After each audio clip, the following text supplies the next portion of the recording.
ஐஎம்டிபியில் top rated மலையாள films ஒரு 5 சொல்ல போறேன், நோட் பண்ணி வச்சுக்கோங்க. ஃபர்ஸ்ட் படம் சந்தேசம். 5700 பேர் ஓட் பண்ணி ஐஎம்டிபி ரேட்டிங் 9 கொடுத்துருக்காங்க.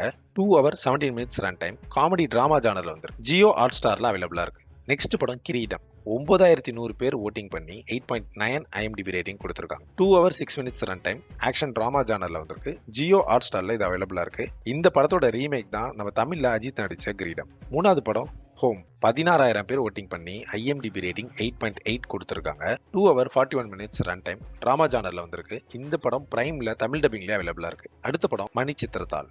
13000 பேர் ஓட்டிங் பண்ணி 8.7 ஐஎம்டிபி ரேட்டிங் கொடுத்துருக்காங்க. 2 hours 49 minutes run time. Psychological horror ஜானர்ல வந்திருக்கு. ஜியோ ஹாட் ஸ்டார்ல அவைலபிளா இருக்கு. இந்த படத்தை தான் தமிழ்ல சந்திரமுகின்னு ரீமேக் பண்ணாங்க. லாஸ்ட் படம் நாடோடி காட்டு 1987ல ரிலீஸ் ஆயிருக்கு. ஒரு 6100 பேர் ஓட்டிங் பண்ணி ஐஎம்டிபி ரேட்டிங் 8.8 கொடுத்துருக்காங்க. 2 hours 38 minutes run time. Satirical comedy ஜானர்ல வந்திருக்கு. இந்த படம் யூடியூப்ல அவைலபிளா இருக்கு. தமிழ்ல கதாநாயகன்ற பேர்ல பாண்டியராஜன் நடிச்சிருப்பாரு. இந்த 5 படத்துல உங்களுக்கு பிடிச்ச படம் எதுன்னு மறக்காம கமெண்ட் பண்ணுங்க.